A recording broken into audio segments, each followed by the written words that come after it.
What's good, people? The boys are back. Episode 50, Victory and Vices podcast. Me, Rory Spooner, James Veck back again.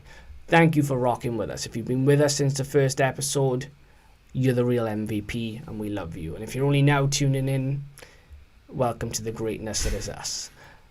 We were in the middle of recording. Yes. And we've had to go over again because technical difficulties. Gremlins, shall we say. Demons, yeah, they kind of fucked up our initial recording. So this is our second recording. Take two. So really, we should be well prepped because we have all the answers already, which is great. We've already discussed them. All right, we'll get straight into it. Yes. Man City, Norwich. No Pookie, no party, no nothing. The result of the weekend. Would you agree? The result of the season thus far. Mm-hmm. Yeah. Totally agree. Only 5 games in, but it would take a pretty fucking huge result to top this one, I would say. Because you look at not just the Norwich side, but how many injuries they had. I think it was 8 injuries in total. It was indeed, yeah. Don't quote me on that, but it was something around there to the point. It was where, a big number of injuries, yeah. wasn't it? Yeah. And I believe they actually had to name multiple goalkeepers on the subs bench. Mm. You know, they were getting people from the changing rooms. They were getting the water boys. Water boys. They were saying, if we get any more injuries, you might have to go on. If you can fit a size 8 boot, get on this pitch. We need you and now. they're different boots as well. Yeah. Different colours, yeah. Absolutely superb result from Norwich. As you said, no Pookie, no party. I think that's 6 goals from him this season. He's a beast, bro. He is an absolute which is a record beast. that's as good as any so far.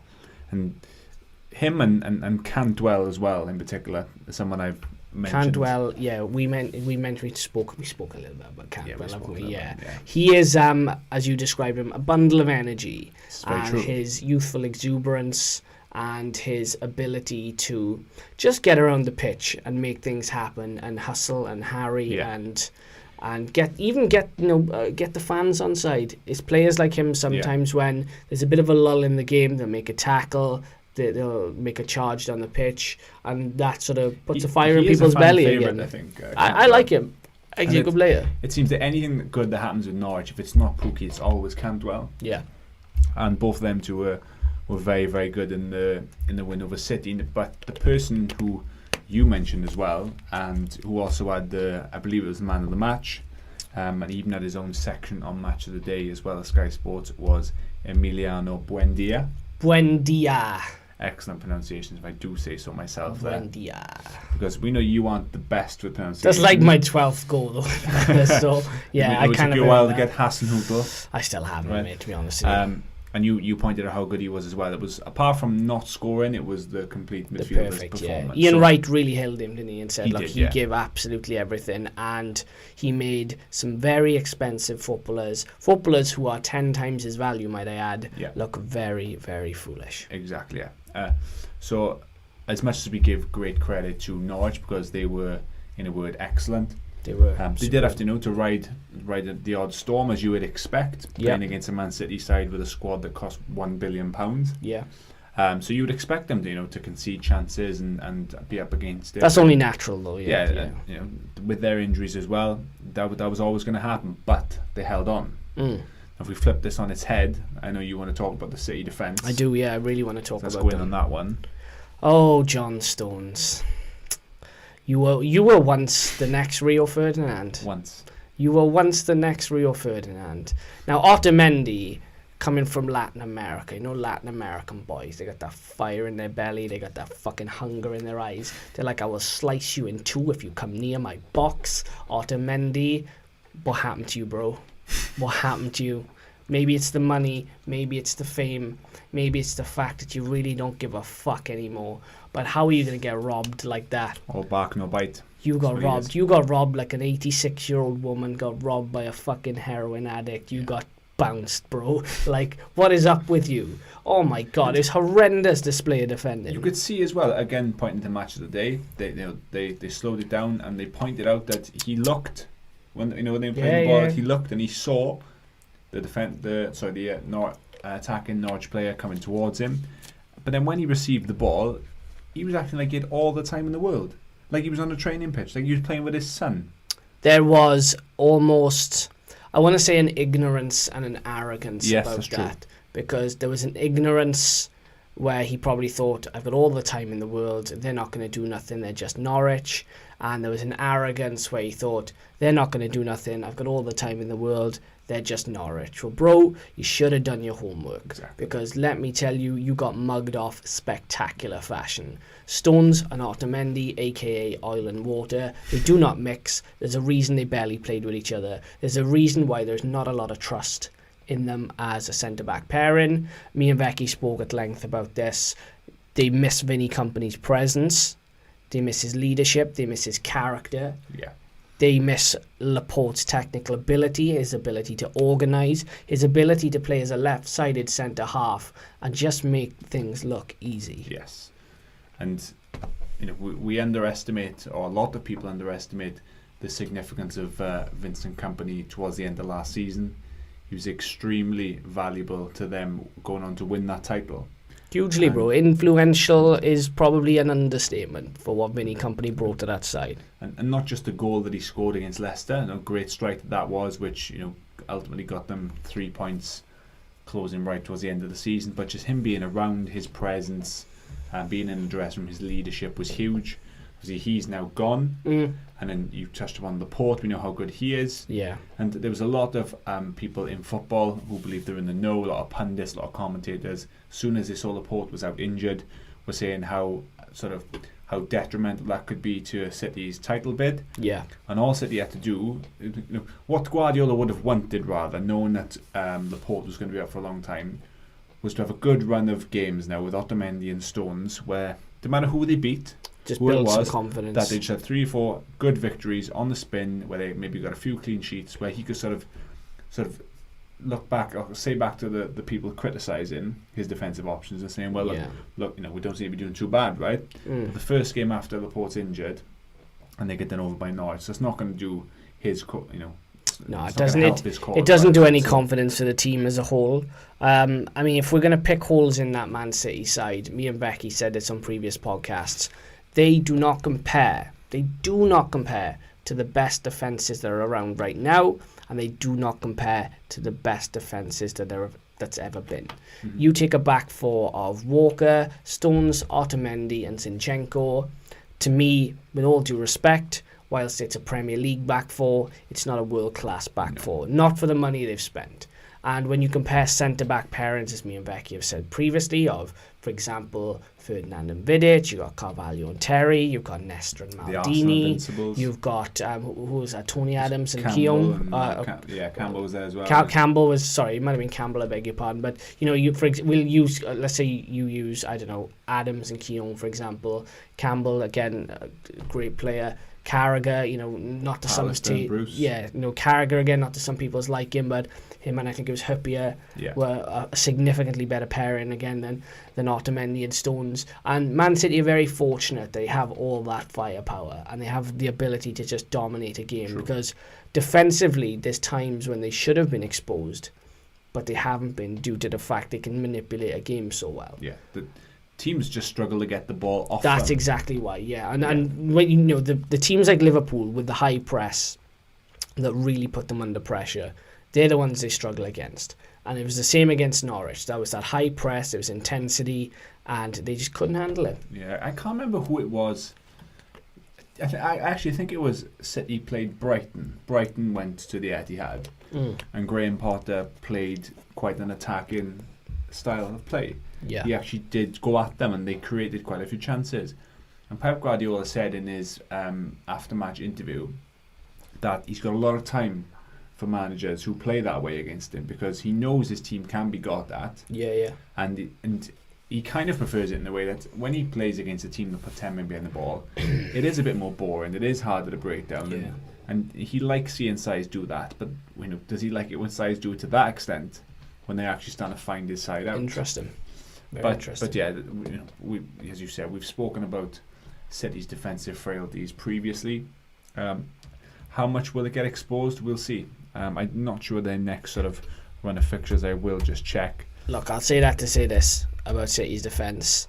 If Pep Guardiola leaves Manchester City and they do not win a Champions League, that is a failure. Yes, yeah.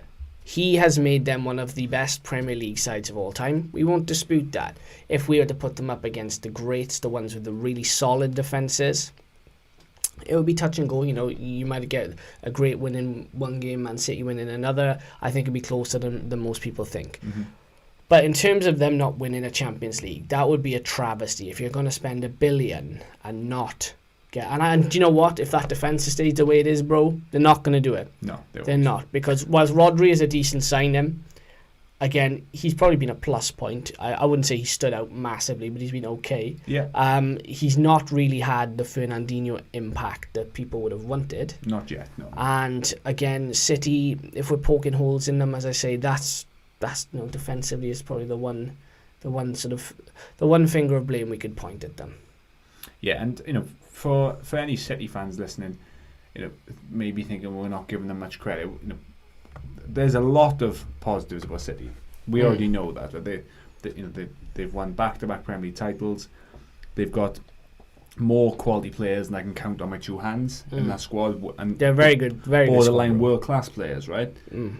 But I don't want to say similar to Arsenal, which we'll come on to in a okay, I see where you're going with it. I see where you're going. Yeah, it seems to be another side or another club or another manager that's sort of neglecting a couple of niggly defensive problems. There's certain parallels that are there. Arsenal, on a bigger scale, but you'd think that Pep would realise that. Okay, looks at his back four and think, for as dominant as we are, for as much as we can manipulate games, we suffocate the ball. Teams don't get much ball, especially at home, right? And we dominate a lot of games away, possession-wise. But for a manager that strives for perfection as much as Pep does, you would think he would still, with the money that they've got, be thinking, I need a better centre half. I need a world-class left back and a world-class right back. There's a few pieces to my jigsaw that are missing, that I need to fill in, otherwise we're not going to win the Champions League. Well, do you know what we said about Mendy? Mendy's an Instagram influencer. All Mendy does is take pictures, make comments on Instagram, send emojis. I think he goes out clubbing 4 nights a week. Okay. He doesn't really rehab that well either, by the sounds of things. If you believe reports, Mendy just pretty much does what he fucking wants. He shows up every sort of 6 weeks, so you probably won't see much of Mendy this season. Zinchenko's gonna have to hold it down. Cancelo hasn't played. Maybe he's just trying to bed him in. I don't know, but that would have been a really good game to throw him in and give him a go. Yeah. And defensively, I mean, look, they've only got really 2 fit centre halves now, and beyond that, recognised ones. Yeah, that's a problem. Again, for a squad that has so much depth, I get maybe why Guardiola didn't sign a centre half, because me and Becky went over in huge depth in the summer that really there wasn't an awful lot out there. They could have broke the bank and got Koulibaly, right, which would have been smart. Maguire? They didn't want to do it. They felt Maguire was too expensive. We know that he was too expensive, but if you need bodies, then the current financial climate in football is that if you're a big club, I'm sure you've said almost these exact words to me on previous episodes. If you're a club that's got the money that United has, or City has, or a PSG, if you need that kind of reinforcements, you don't fuck about. No, you don't. You just got the money, because the problem's only going to get worse. Yeah, and you can't put a Band-Aid over a fucking bulldozed wall. No, like, you mean it doesn't work. Yeah, and City, they were right in maybe feeling that it was a bit overpriced for Maguire. But what would Maguire have done to that defence? I think he certainly would have shored it up a little bit. Yeah, there will be people argue, is he a Guardiola type of player? Would he have fitted in with their style of play? Blah, blah, blah. He's better than Stones by a distance. Clearly better than Otamendi by a distance. I'd agree with that. 100%. And who knows, you paired him up with Laporte, the situation could be a lot different. But we'll never know. Yeah, we will never know. One thing for certain is this. City do need some type of defensive reinforcements. Because over the course of a season, those injuries, they're not going to go away. They're only going to get probably worse. And De Bruyne, again, he's probably going to be injured at some point. True. David Silva going into his last season. Now, does he have the legs? There's a few question marks this season. Can you see them strengthening in January defensively? If the right player comes along, I can, yeah. But the key is the right player. Do you think they will be top of the league or not by January, City? Honestly, right now, I would say Liverpool would be top in January. Purely based on momentum. I mean, that could be subject to change depending on injuries and whatnot, but it's difficult to say. I'm sure I've heard, I want to double check that actually, but I'm sure I've heard that Andy Robertson has got injured today. Really? For Liverpool. This is the first I've heard of it, actually. Just going to quickly... Injuries will play a big part over the course of a season because it's a marathon, it's not a sprint. Ultimately, you know, you need to have a bit of luck if you're going to win any competition, let alone the big ones. But I think with Man City, this might be the year they just tail off a little bit. Already their luck seems to be a little bit out. I mean, the whole Sane situation, and now you've got Laporte. Again, as I said, De Bruyne will 100% break down at some point probably as well. Yeah. So it's difficult to say, bro. It really is. What they said about Robertson, he didn't train on Monday. Yeah, well... It seems like a more of a short-term it's not niggle, a major thing. maybe a game or two. I mean, last season, Liverpool had the opportunity, I believe, if they'd have beaten City over that Christmas period to go, it was like 9, 10, 11 points clear, something around there, right? It's a big gap. And they didn't take it, right? And we know how that ended. Yeah. So there are a lot of people who are sort of making the assumption that the title is potentially gone for City already, and it's Liverpool's year. It's a long way to go, bro. It's way too soon for that, right? And a lot can change. Now, the reason why I asked about the whole would City be top by January was, you know, sort of setting you up for what I was saying about Liverpool sort of losing their points lead, because it's just so unpredictable. But it is way too early to even try and predict what's going to happen. We're 5 games into the season. You know, you've got Laporte, that's obviously got a bad injury now for City, but you know, if Van Dijk had that same injury, interesting. Be very interesting actually. I'd be interested to see actually Liverpool this season, if there was a period of time, how they would cope without a Van Dijk and his leadership, his character, his technical ability, because Van Dijk has it all, doesn't he? Let's be honest. Now, I don't want to jinx Liverpool, or do I? But they seem to have been. Do you? Or do I? You know, they haven't really been that badly injury struck. They haven't had a very vital injury, which is interesting given how high what's what I'm looking for, how they play the game, the intensity that they input each week. It's interesting that there's no hamstrings, no thigh injuries, nothing. That's been built over time, isn't it? I think with Klopp's done well to do that. But interesting. I think with their front three, they can afford, because of the system that they play, they have players that can slot in. Whether it be Origi, or whether it's a Shaqiri, or whether they move Oxlade-Chamberlain around somewhere, you know, they manage to sort of always find a fix, because whether it's Salah's had a little bit of knock off, Firmino's had a little knock on, Mane, or one, this always seems to be just one of them. Yeah. If 2 of them got injured, or Van Dijk got injured, or an Alexander-Arnold, or say Alexander-Arnold and Van Dijk, you disrupt that back four massively. It'd be very interesting to see. Yeah, it would actually. How much it would impact them and their defence, because Liverpool's defence isn't as good this season as it was last year. It's still good. Yeah, it's a little shakier than it was, isn't it? Yeah. If Van Dijk, like you say, was to have a bad injury, or one of the full-backs, I would be very intrigued to see how that plays out for them. Yeah, very true. Well, regarding the City centre-half issue, if there is anybody out there that you guys think would be a perfect fit for them come January, let us know. We do have transfer videos to do as well shortly. So again, we'll definitely take all that on board, but I can't think of anybody off the top of my head that they could get in January, but then we might be missing out on a few names. But yeah, we'll draw a line under City Norwich. What a win for Norwich, and props to them. Going into another game where I didn't expect the result.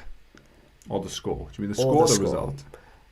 Both. Actually, I'm going to say both, which we'll go in nice. That's a lovely segue into Wolves-Chelsea. Now, I fully expected Chelsea to maybe get a draw or maybe even lose, because Molineux is a tough place to go. True. And they went there and they smashed it. A-stars for everybody. Tammy Abraham played like he was Didier Drogba. Mason Mount was all over the pitch. He was superb.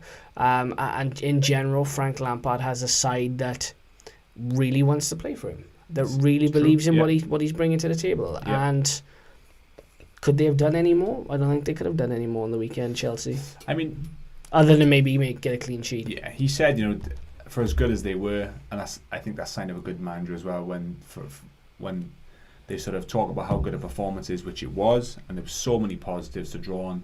But he still said that they conceded 2 goals. They don't want to be conceding 2 goals. They will be working on those errors. They will be better, right? Mm-hmm. But that's the only negative thing you can really say. They were superb. And that was the 2 goals they conceded. But on the flip side, they scored 5 goals at Molineux. That's no mean feat. Stat for you. Wolves have not conceded 5 goals at Molineux for over 7 years. 2012, they last conceded that many goals, and it was against United of all the teams. We don't do that anymore. So that tells you how long ago that was, because we did it. Old Trafford has been struck down by impotency for a while, let me tell you. This is true. Let me fucking tell you. So to see the 3 youngsters, academy youth products as well, that's not something we associate with Chelsea. Yes, the names. There's a transfer ban. We're aware of this, right? So you could argue to a certain extent their hand has been forced slightly. Yeah. But there are players like Giroud, like Batshuayi, like Pedro, Willian, that aren't getting the games that they would have previously. So Frank Lampard did also point out that yes, they are short on options. They weren't able to sign anyone, but he's insistent that they're playing because they deserve to play. And what he's seeing on the training pitch, what he's seeing from them, their attitude, is all the right things that he wants to see, and he's picking them based on That's good to know. That's good to know that they. It sounds weird, right? But a lot of young British players, young players in general, they struggle with the attitude because everything comes so soon. So for them to go, no, you know what? Okay, yeah, we are comfortable, but we have that hunger, we have that belief in our ability, and we want to prove a point. I like to see that. I do, and just to sort of. You touched upon that as well as a very good point, and not to sort of give them a way out to the players that do that, but if you put yourself in a scenario, right, where you sort of come to an academy up to a certain age, you sort of make it into like the youth or the reserve setup, to the point where you're earning, compared to what we earn, a pretty decent wage, right? Decent is an understatement. But even like the 16, 17-year-olds, the youth. Still earning more than us. Still earning more than us, bro. But when you break into sort of the fringes of the reserves going into the first team, as like a 16, 17, 18, 19-year-old player then, you're starting to be given the amount of money that you can't really comprehend. And that you have no understanding. Stupid sums of money that are out there for young you sort players. Of getting 17, 18, 19-year-olds that are, if you're someone like Ronaldo or Messi, this is absolutely pennies, right? But you get 18-year-olds earning 5 to 10k a week, right? Oh, and the rest, bro. Right? Jesus Christ. Like, sort of a good prospect, right? You got bro. If I remember rightly, and Ruben Loftus-Cheek, when he signed a professional contract with Chelsea, I'm pretty sure he was earning minimum 30k a week. Yeah. And he was a young lad earning big money. Well, let's just keep the number smaller, just for argument's sake, right? Let's just say that you're in the youth setup and you may be on £1,000 a week, right? Or whether I have no idea, right? But let's just bring the number down. It's a decent sum. Yeah, which is obviously great money. I would be absolutely over the moon with £1,000 a week, right? I'm sure you would be as well, right? And then they start getting into the first team to break into that, then they're on £10,000 a week. Like I can understand to an extent why the hunger and the desire that you need evaporates, disappears, because there you could almost get a sense that I'm never going to struggle ever again. I've made it. I'm earning £10,000 a week. You know what I mean? So, totally agree. That's an issue that's plagued English football for a while. And there's a lot of people as well. If you did it on TalkSport, you did it on sort of different podcasts. You had a lot of people saying that it is a real problem, is youngsters that are earning too much money too soon. And there's nothing that I'm got nothing against them earning these contracts, but there should be a way in which the money that they make gets filtered through to them differently. I know what you mean. But so obviously off on a slight tangent, but you can see sometimes where the problem stems from. But big up to Chelsea and Frank Lampard, because they've accumulated more minutes now for players aged 21 or younger than any other Chelsea team in the Premier League era, bar one. Which was? And that was the 2004-2005 team in the Mourinho. And that was for a whole season, by the way. And they've almost surpassed that it already. And people will be like, oh, the glass is half empty. They're only doing it because of the transfer ban. Look, it doesn't matter. They played the hand they were dealt. They're playing it very well. I said the United game at the start of the season was a one-off. Yeah. Because if Abraham scores the opener there, you have a different game. I think it was Emerson that also maybe hit the bar or the post. If that goes in, you have a different game. That Chelsea team, for me, have a better blend of youth and experience than that Manchester United side does. I look at the creativity in the middle of the park. So you got Mason Mount, you've got Kovacic, you've got Barkley. I don't think Loftus-Cheek will be back, but you also have the Kante in there as well. You have for Jorginho. They have significantly more options than United. United, as I said, without Pogba, will potentially really, really struggle. Yeah. Really, really struggle. It's true. And defensively, United are a bit more solid than Chelsea, but United's problem, as we've seen already this season, is they're going to struggle to outscore teams. So they're going to end a lot of games drawing. I feel like Chelsea will get over the line a bit more with the attacking options they have. And shout out to Tammy Abraham as well. Tammy Abraham is now 3 behind Marcus Rashford's best ever goal tally ever. I'm including junior football here as well, Marcus. 10 goals. That's all Marcus Rashford has ever scored in a season as his best season. Yeah. Tammy Abraham is already on 7. That hat-trick as well was even all the more impressive because they were all different types of goals, right? Yeah. So you got the first one, which is very scrappy. Yeah, that's a real poacher's goal. Yeah, exactly. Yeah, poacher's goal is a great way to describe it because his awareness is there. It was a good advantage play with the referee. Yeah, great advantage. But he understood the situation well to sort of mop up, right? Yeah.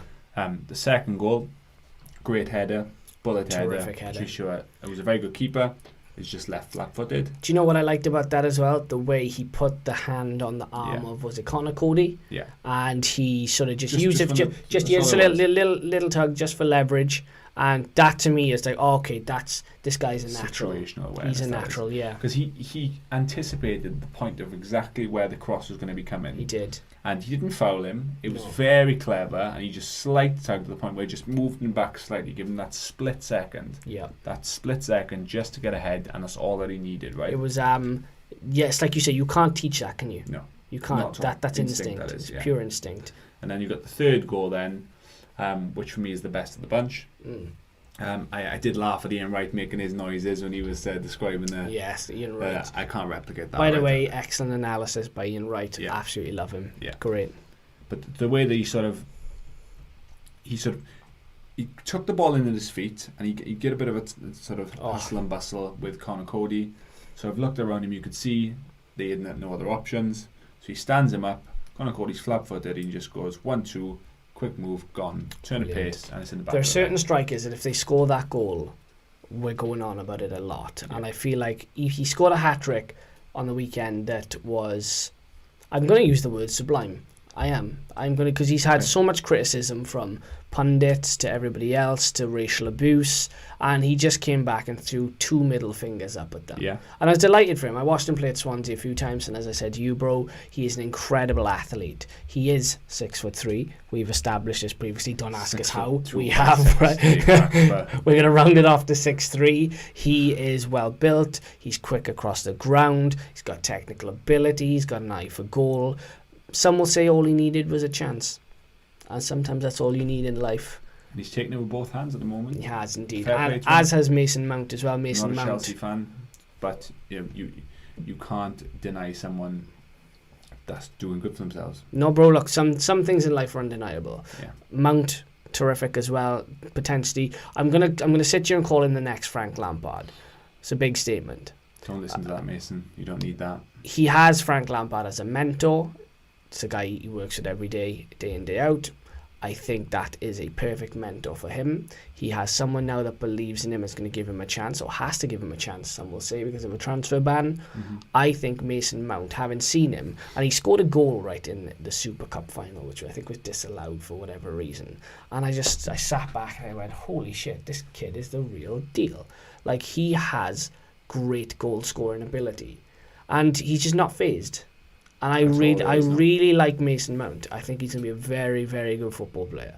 But that's just my take on Chelsea. I thought they did very well. Wolves, draw a line under it, come back to it next time. It's not the end of the world, is it? It is what it is. Indeed. All right, cool. We'll go to a quick interval. Add us up on the social media platforms. We'll be back in a few seconds with the best of the rest. All right, we're back, and we got all the news and views. Okay, one place to start. Question. What is certain in life? There are three things, I believe. There are three things. Shit, man. We spoiled this on the old edit, didn't we? It doesn't have the same effect because Becky knows now where I'm going with it. But you don't. So there's three things in life. What's the first one? Death. Taxes. And Arsenal fucking it up away from home. Yes, that's right. They fucked it up again. Right, let me just start by saying Arsenal have many qualities. None of them are defensive, right? None, not one. Leno, not good enough. Bellerin, good enough, but may never recover from an injury. Yeah. Tierney, good enough, but we don't know what he will go on to become. Mustafi, he's a clown. Socrates is a Greek waiter, he's a clown. David Luiz can't play in a 2, can just about play in a 3. Couldn't play in a 4 or 5. If you built a fucking brick wall around the goal, he would still find a way to concede. Rob Holding. Oh, God. Holding's never been good enough. Mavropanos, isn't that another one as well? Never been good enough. It's the best they got. Second question. And again, people at home interact with us, let us know your opinions on this, because I think it's a very important Arsenal question. Why is there a culture of failure at Arsenal? Why is there a weakness that exists within the mentality of that squad?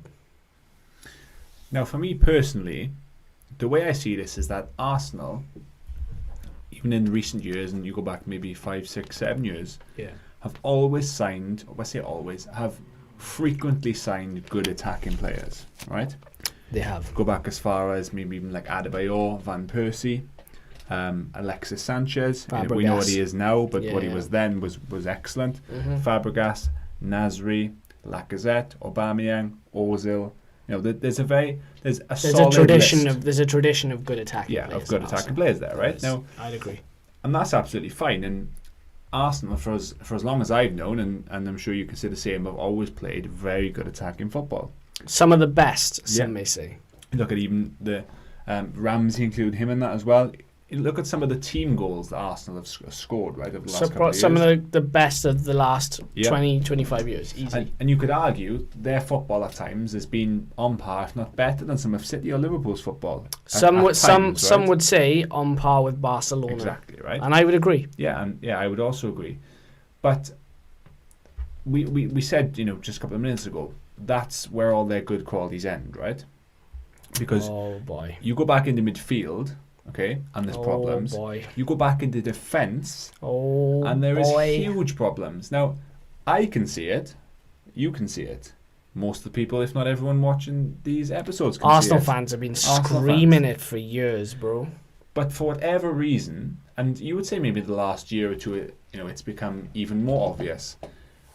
But for some reason, the powers that be at Arsenal Football Club, whoever's making the sign, whether it's the manager or director of football, whatever it is, they always seem to try and take the shortcut when they're signing centre halves or defenders. Yeah, I'd agree with that 100%. It's either they want to sign a young centre half or fullback with potential, like a William Saliba, for example, who FYI was in the stands watching that. Didn't even because he's out on loan. He's back at St Etienne. You go back as far as like Carl Jenkinson, Rob Holding. They want to sign young potential, right? They're not in a position to do that. They need quality. Or they want to go like that sort of halfway house signing where they sign like a Gabriel Paulista, remember? Per Mertesacker, or someone who's on their way out maybe. Socrates. Mustafi, right? They want to spend like that 20, 30 million sort of money. When it's either you go hard or you go home, right? True.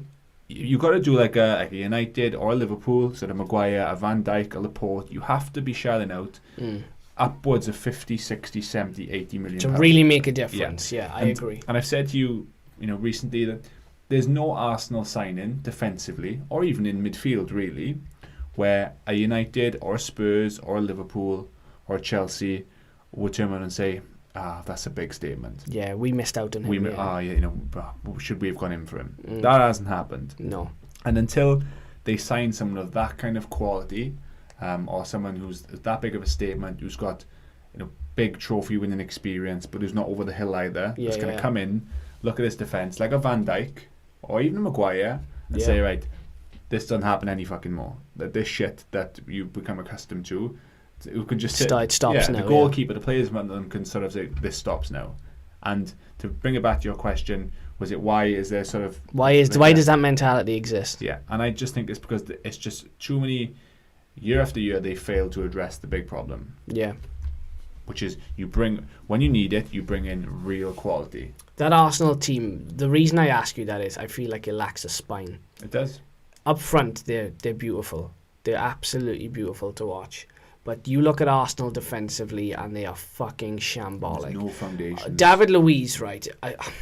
Look, I don't want to criticise Arsenal's transfer window too much, right? Because we don't know necessarily how it's going to evolve. But there's a reason Frank Lampard was happy to get rid of David Luiz. He didn't trust David Luiz in a back three. You can't play him in a back two, that's for certain. Socrates and David Luiz, one of the worst centre-back pairings you'll probably ever see. No, it really is. And sorry, Arsenal fans, if that doesn't float your boat. And, anybody related to said people... I don't give a fuck either, to be honest with you, because it's true. It is what it is. Look, Arsenal need to buy a spine. That means getting a goalkeeper that is top class, getting a centre-back pairing that is top class, getting a midfield pairing that is top class. And once you have that spine, as you said, the shit stops there. They will not allow that to happen. You will then have characters in that side and influencers who will just not allow it. The bar is up here, and they're like, we don't drop below that standard. It stays up here, and that's what Arsenal are missing right now. And I just look at Arsenal's transfer budget, right? And we teased and we taunted a little bit, and they surprised us as well. But true, yeah. William Saliba, I don't know why Arsenal spent all that money on him just to loan him back, because they're struggling now. I like Nicolas Pepe. I think he's going to be a fantastic football player. I think he already is a great football player, right? But what was it, 70 plus million on him? Yeah, 75 when you could have addressed the defence, you could have addressed the midfield. I mean, you got Ceballos on work experience, right? He's only at Madrid because he does not like Zidane. If Zidane goes, he's going straight back to Madrid in the summer. Even if Zidane stays, I don't think Ceballos will stay at Arsenal. Do you know what I mean? They went in for David Luiz. You could even argue they would have been better just taking Gary Cahill. Bro, do you know what, right? There's probably, if you got a whole scouting network at your disposal and the only player you can come up with is David Luiz, it's a problem. Yeah. That's a problem. And if there's a stat to sort of round all that up and summarise it, because we like stats, right, here? We do. B&B. And there's one here that says, since the start of last season, Arsenal's players have made a combined 14 errors leading to opposition goals in the Premier League, which is at least 2 more than any other club in this time. Just not good enough. And that's at least 2 more than any other club, meaning even the teams towards the bottom end of the table. Yeah. The teams that you are used to seeing make mistakes defensively under pressure. And they still don't make as many mistakes as Arsenal leading to goals. Bro, it's I can't understand. It's almost, and it's just a strong word to use, right? But I'm going to throw it out there and I'm going to say it, because a lot of Arsenal fans may agree with me, some may not. Yeah. That weakness at the club is almost like a cancer. They cannot get rid of it. And until somebody really comes in and cuts that tumour away, they're going to have the same problems. This has existed at Arsenal for the best part of a decade, and it will continue to do so until people prioritise what needs to be prioritised. It's just what you associate with Arsenal football team now. Is you do though, spineless. And that's the harsh reality. You really do. They're spineless. That when the going gets tough and their backs against the wall, they can't do anything about it. Away from home, they're shite. At home, it's slightly different, but then that's a comfort zone that they're in. Exactly. So yeah, and you could there would people who would say back that United are potentially in a danger of going down that road even more so. 100%. But then they've spent £80 million on a centre half. They tried to rectify it. They at least especially now, albeit it's taken a long time, but they're trying. But they are trying. And Arsenal, they spent £75 million on Pepe. United spend almost the same amount of money on Maguire, because United recognise, all right, that we're not exactly sort of a multitude of world-class attacking options, but they recognise that the defence was priority. Arsenal were pretty well stocked. I mean, I get why they maybe would have wanted one more attacker, fair enough. Okay, I get that. You want numbers, but at the same time, the chickens are coming home to roost now. They really are, because ultimately, what was missing is now. It's very evident. Mm-hmm. It's very, very evident. But like I said, props to Watford initially, because we have to give them credit as well. Done very well. Losing a manager, which I thought was ridiculous. An FA Cup final last season, strange. and I didn't even tweet about it. I'm losing my voice thinking about it. I can't believe it. I was gonna tweet about it, and I sat there and I thought, what, they've sacked the guy who took them to the FA Cup final, and a guy that had them playing brilliant football last season, and a guy that we were looking at and going, wow, he could really take them places. And before September's over, he's gone. Now, maybe there is mismanagement behind the scenes. Maybe there is animosity behind the scenes. Maybe there's a multitude of different things going on. I cannot understand that decision. Yeah. No, I agree. Bro. I can't. There's one question I wanted to ask you before we move on, because it's kind of relevant to this game, relevant to the City game as well. Now, the topic of playing out from the back. Okay. Yeah. So we saw and we mentioned that it didn't quite go to plan for City with Otamendi and Stones. It didn't, no. It didn't go to plan for Arsenal either. Now, it was almost like they were asking for trouble, because Watford, I think they had 31 shots as well. Look, I was going to bring this stat up. We love a stat, right? Mm. We've already said this. That's our thing. That is unfucking believable. That Watford would have 31 shots on goal against Arsenal. Yeah. Mental stat. Ridiculous. And the warning signs were there, right? Because there was maybe 3-4 occasions where Arsenal got lucky playing out from the back, right? 3 or 4 times it happened. And I kept thinking to myself, they're going to get caught out. They're going to get caught out because they're not learning. And they did. Now, if you're, I was just about to say, if you're a Man City, but then, even they cocked up doing it. Yeah. What is your opinion on playing out from the back? Do you think that it is the way forward, or do you just think that you have to have a situational awareness and realize there's a time to do it and there's a time not to do it? Or do you just think that you either a side that plays out from the back or you're not? For me, I don't think there's anything wrong with playing percentages. I would ideally implement a style in my side that for at least 80% of the game we play a certain way. Mm-hmm. But when needs must, if you have to go to a plan B, go to a plan B. I don't think there's anything wrong with that. It seems to be the trendy thing now is that we'll play out from the back, we'll split the centre halves and we'll start from there. And then what we have then is when we don't have the ball, we're going to press high. Do you know what I mean? But the issue then a lot of teams are having is if you can get past the press, it's not really that big a problem. No. And how do you go past the press? Long ball. Yeah. Do you know what I mean? So, I don't know. It's an interesting one. At home, it's a lot easier to do that, right? Because you're not being pressured as much, right? And I know the argument is that when you're being pressured away from home, if you can play you out from the back, then there are big spaces, right? You're playing the percentages. But there's an emphasis these days on teams to do that and getting the right personnel in terms of a goalkeeper. Now, your goalkeeper has to be able to play out from the back, the big side. That's a big thing, yeah. Right? That's a big thing. I was watching Arsenal way too many times this weekend and just thought, that you had a get out of jail free card there. You got away with that one. And you didn't use it. Now stop. Yeah. Now stop doing it. You don't have to play as if you're, like Stoke City long ball. You don't have to play to that extent. You just need to find one of your intelligent players to get a little pocket of space in the centre of the park and just play a little out ball. Yeah, a little ball over the top. Well, Ceballos did it against Liverpool. I don't know. I can't remember if Liverpool scored or if they were very close to scoring, but he passed the ball along. He passed a square ball along the box, from what I remember. And I remember thinking, bro, you're a smart lad. Just play the percentages. Yeah. What are you doing? True. Maybe it's a cultural thing. I don't know. And again, things like this tend to move in cycles depending on who's managing it and what's popular. But yeah, I know it's interesting. It's a good question, bro. I guess time will reveal all. Yeah. With Arsenal, we'll draw a line under it because Arsenal fans are probably fucking sick of hearing about that one. We'll go very quickly into Manchester United. Now, the United game I don't really want to mention because it was a 1-0 win. It was very boring. Wasn't an awful lot to talk about, right? Maguire was man of the match.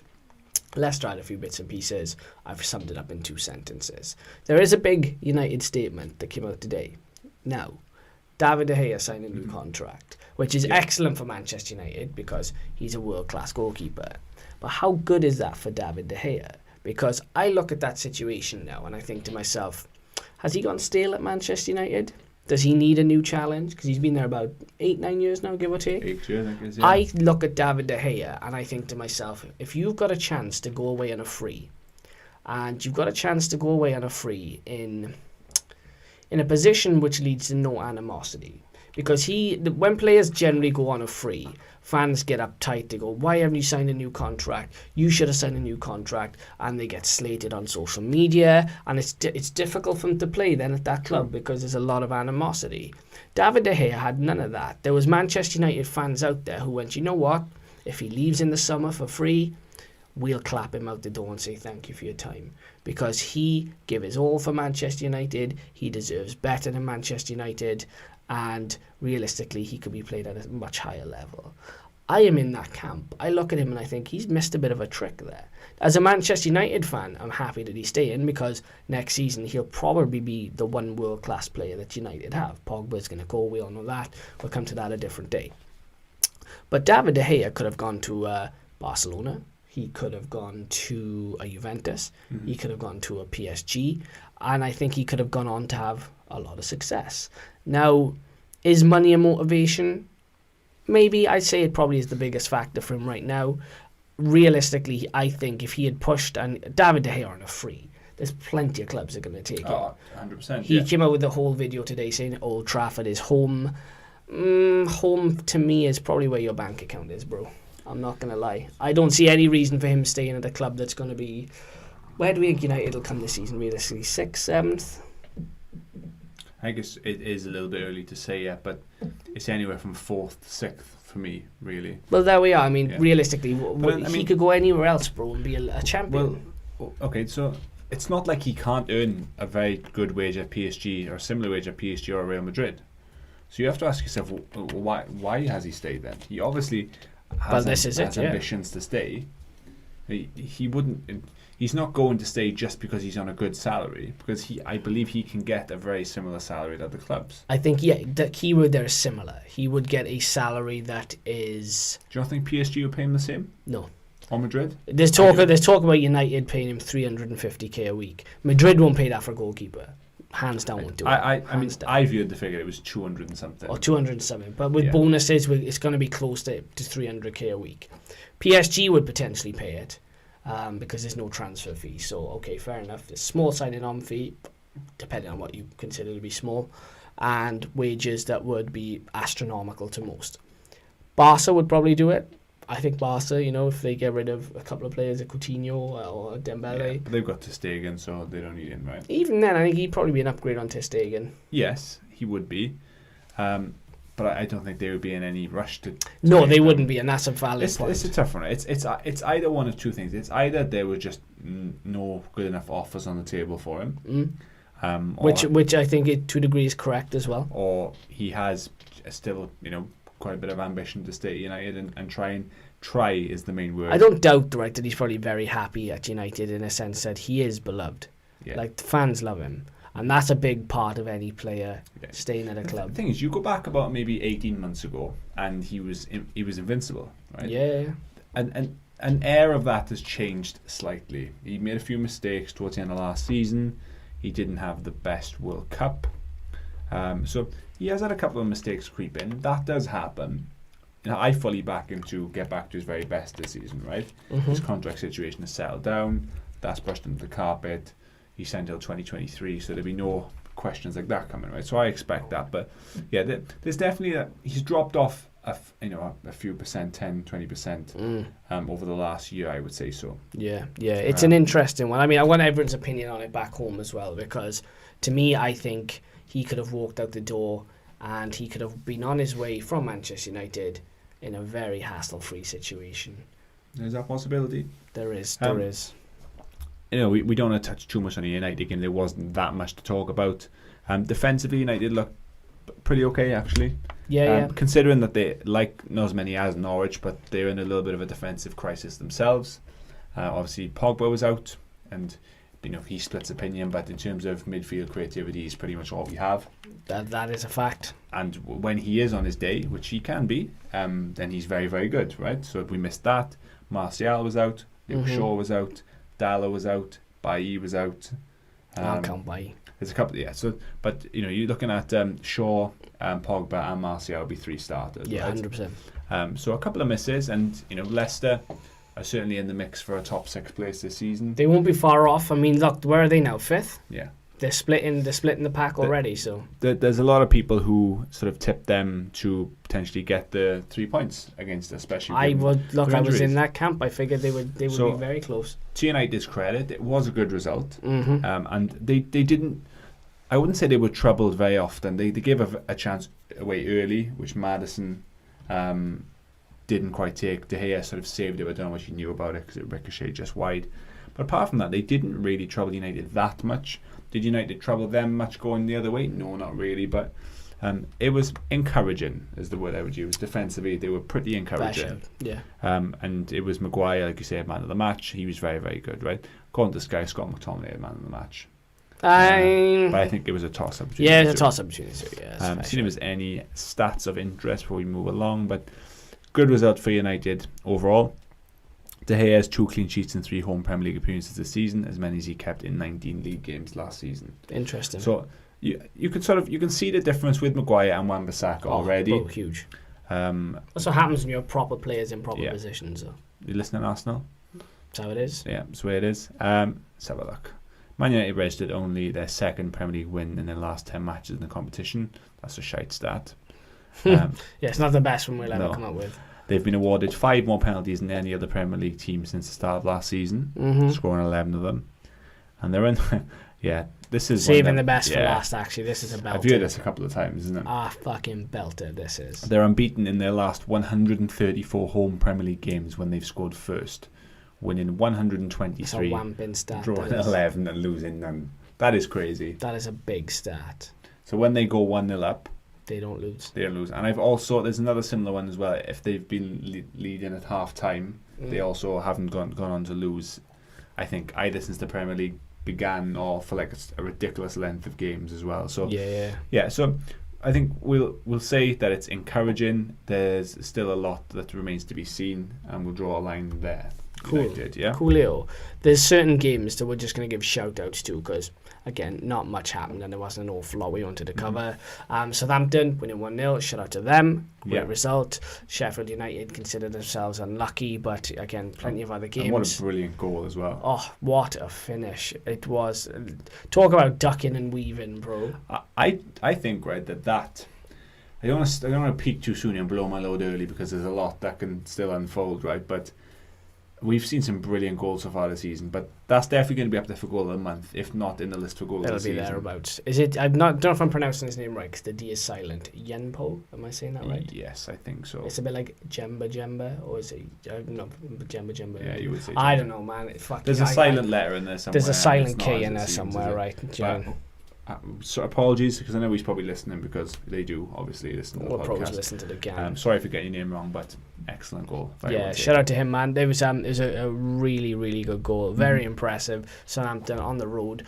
Shout out to all the Southampton fans as well that travelled all the way up to Sheffield because it is a fucking long trip. And when we talk about victory and vices, you got yours on the weekend, so congrats.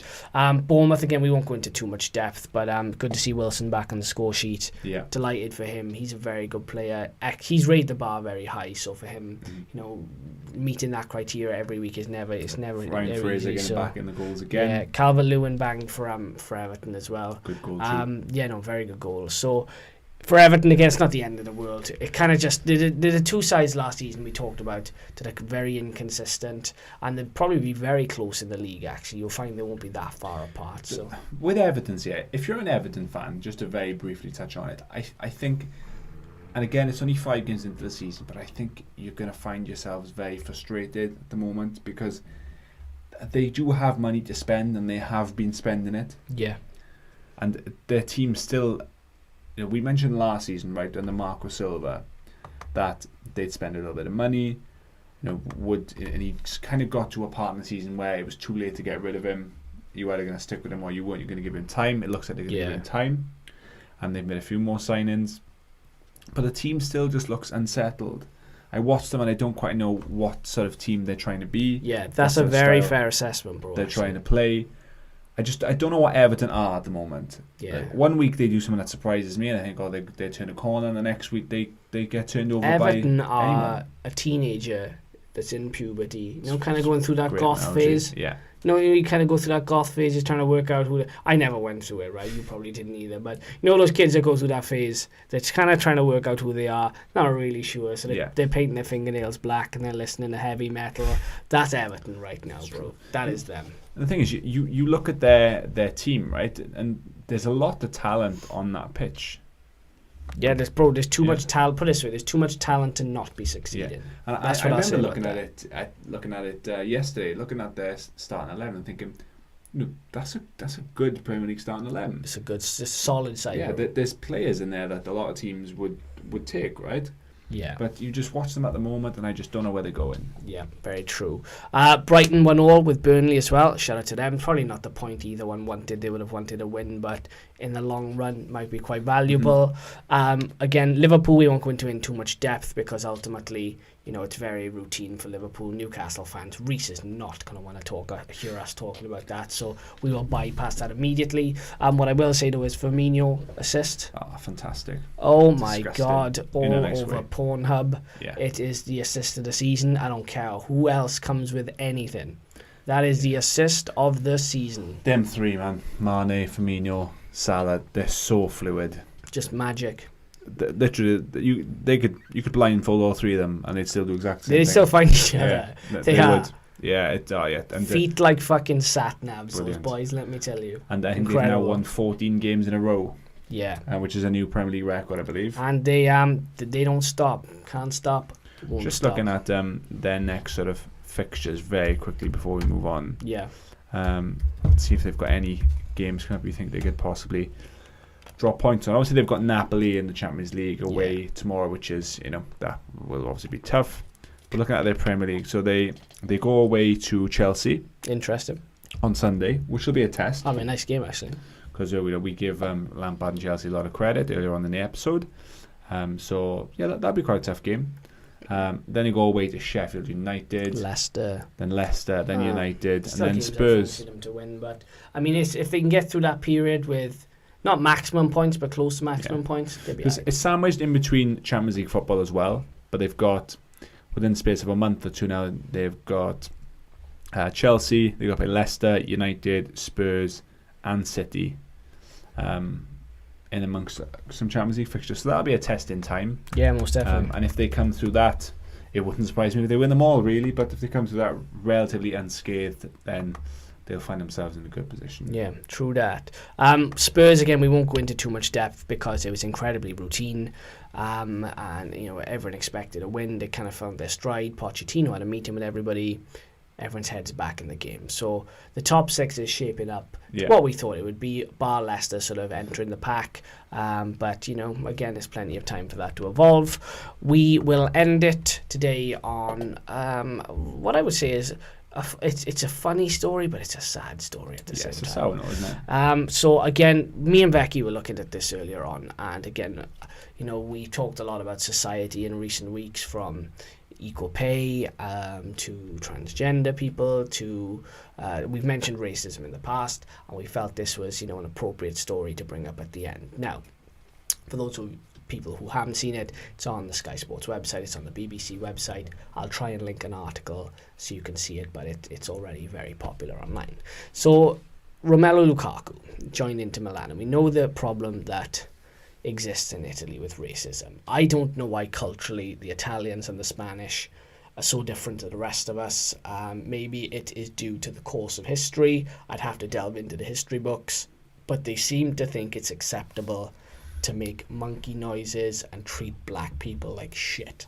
Yes. I don't understand this, right? I cannot fathom it. It constantly goes on, especially in Italian grounds. Not so much at Spanish grounds, but I think in Spain there's again a very different culture to the way people of what you would call ethnic minorities are treated. Mm-hmm. So Oh, God, I don't even know how to fucking say this on camera, bro, to be honest with you.